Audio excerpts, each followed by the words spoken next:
Would you be surprised if either of the two friends you met at the coffee shop this morning had ever considered leaving the United States? You might think, people are just saying it for fun. But the numbers show, half the country has seriously considered that.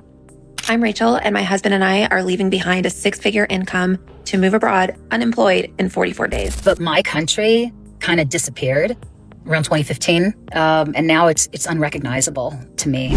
And this isn't just a problem for people who are struggling. Even six-figure income families are packing up, grabbing their pets, and flying straight to Italy, Spain, or Portugal.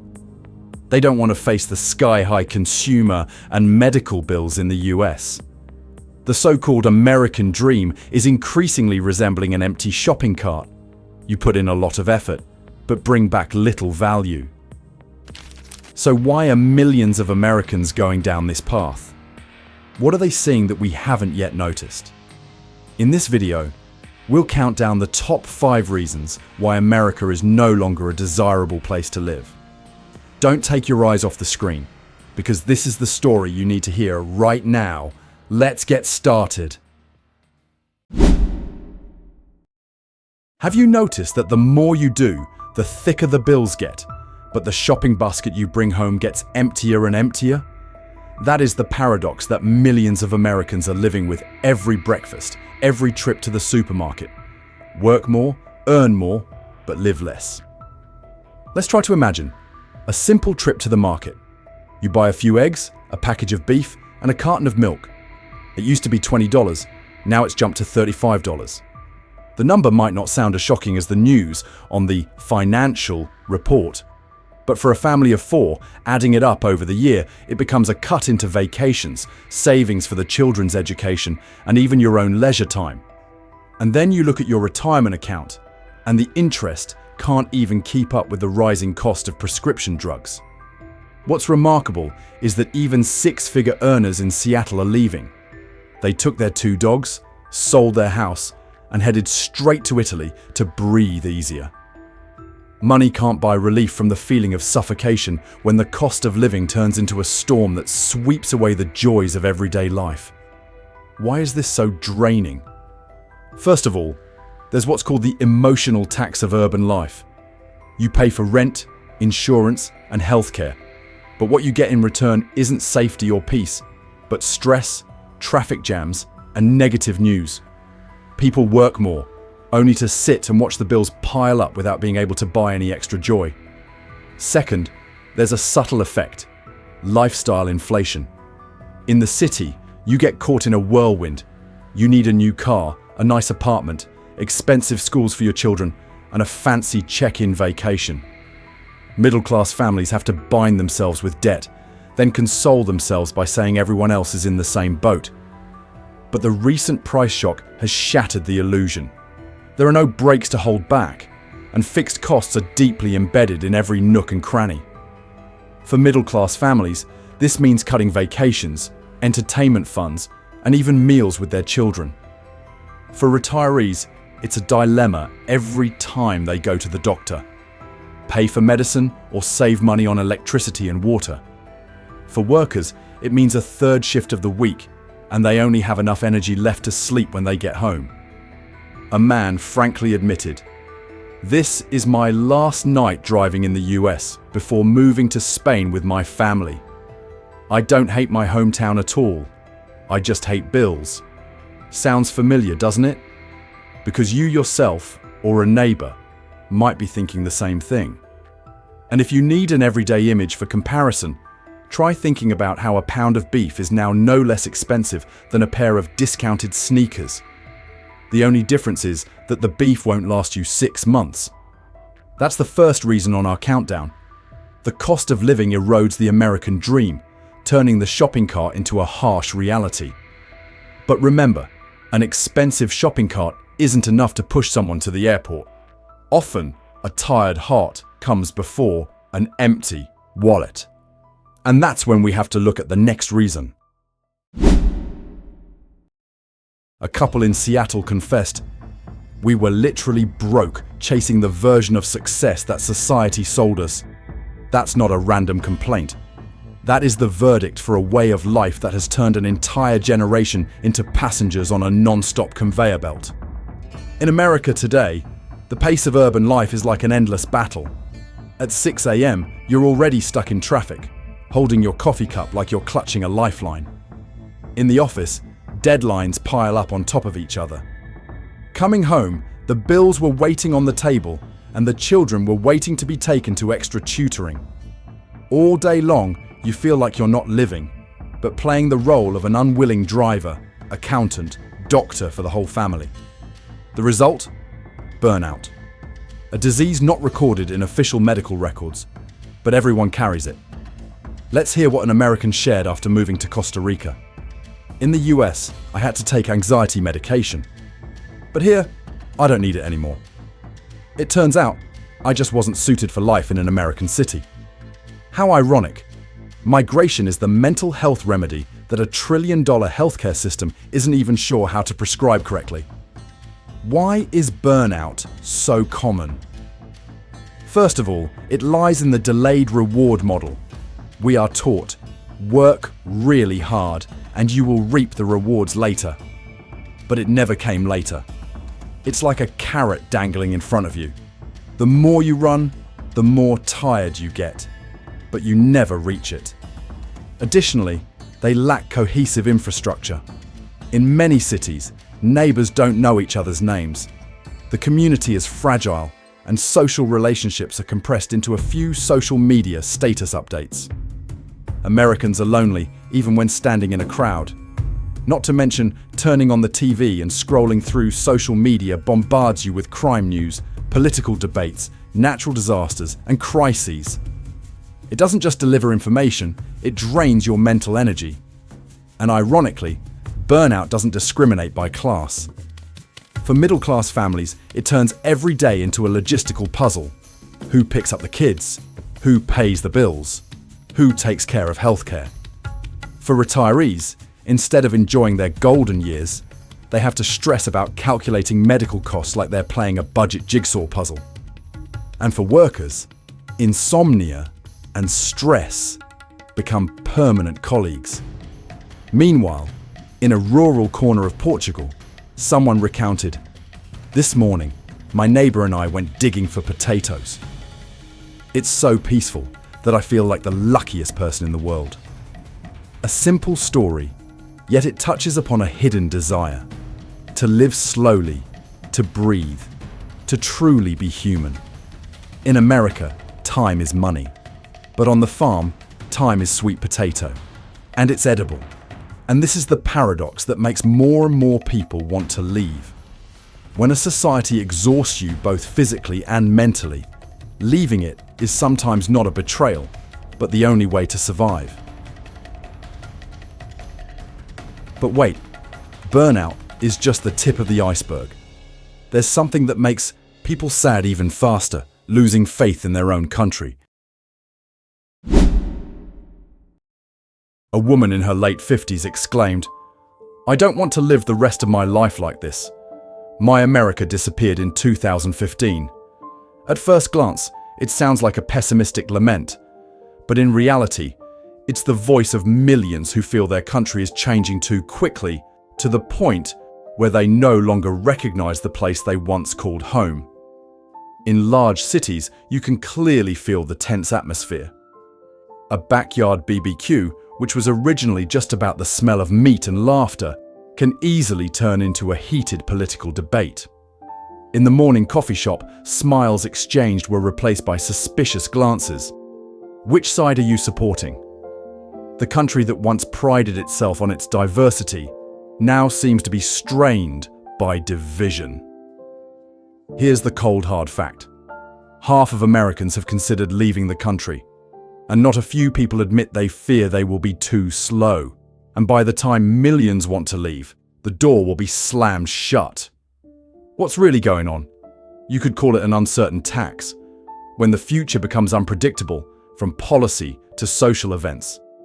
And then the people began to calculate, would we be safer somewhere else? This isn't just about money, it's about trust in stability. Among the middle class, the prevailing sentiment is, We contribute a lot, pay our taxes in full, but have little power and face high risks. Retirees worry, I only have a few decades left. Am I supposed to live in uncertainty for the rest of my life?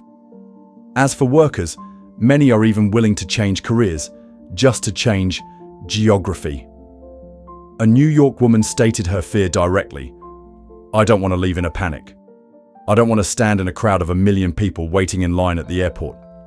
That saying reflects the sentiment of many viewers, a fear that if they don't decide soon, they will be trapped in an increasingly unpredictable country. Let's try to imagine it with an everyday image. Faith is like the electrical system in a house. When it runs smoothly, you don't even notice. But only after a single power outage in the middle of winter will you realize everything depends on it. And if there are constant power outages, you'll immediately think about buying a backup generator. In the story of America, many people chose to have a backup generator by preparing passports and considering leaving. Trust is, in essence, an invisible public infrastructure. When this infrastructure breaks down, everyone is forced to carry a temporary bridge. That's why more and more Americans are carefully planning their exit strategy, not because they hate this country, but because they're not sure they can still trust it tomorrow. And this is the truth few want to face.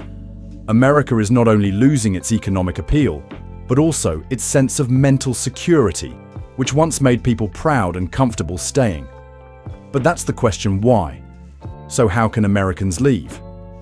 The answer lies in a silent push: technology and remote work. It is the new passport, opening up travel, possibilities that were previously only dreamed of by the wealthy or retirees. If there's a new passport that makes it easier for Americans to leave, it's the laptop. It might sound like a joke, but in reality, remote work is turning into an invisible visa for the American middle class.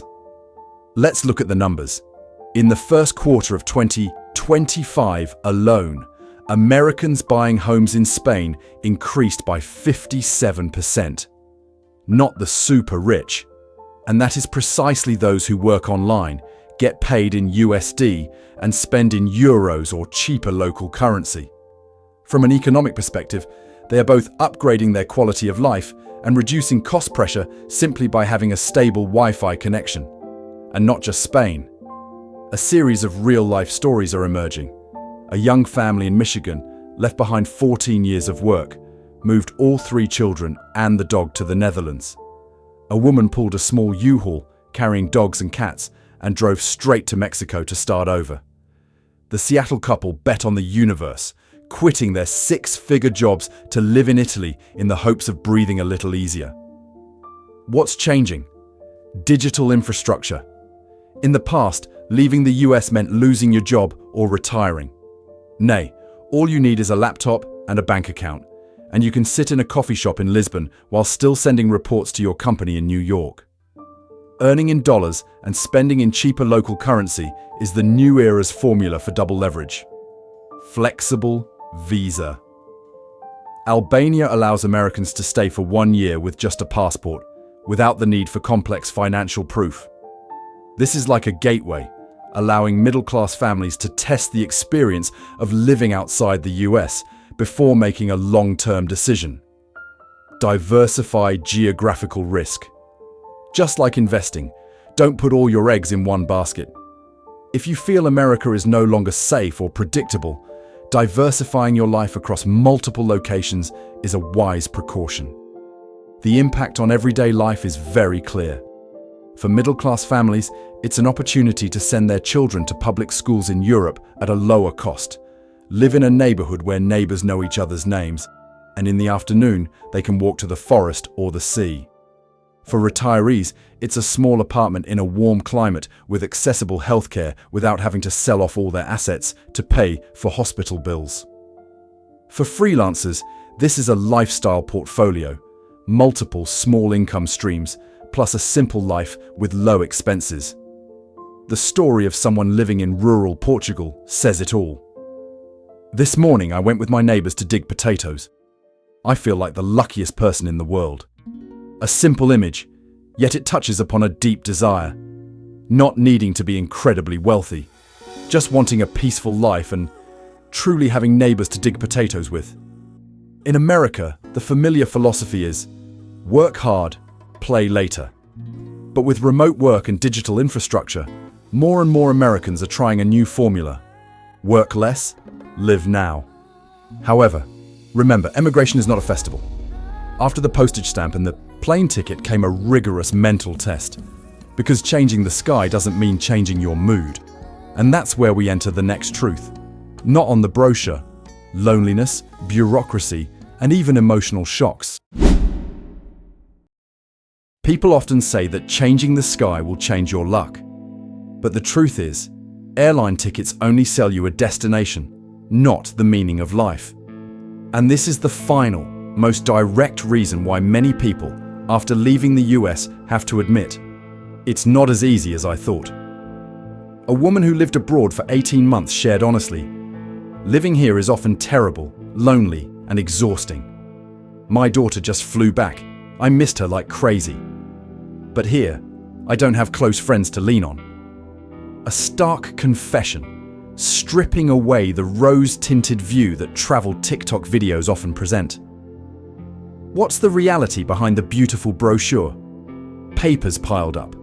Visa, temporary residence permit, work permit. Each sheet of paper is like a mini-boss that leaves you exhausted before you can even breathe in the fresh air. Language and culture sometimes become barriers.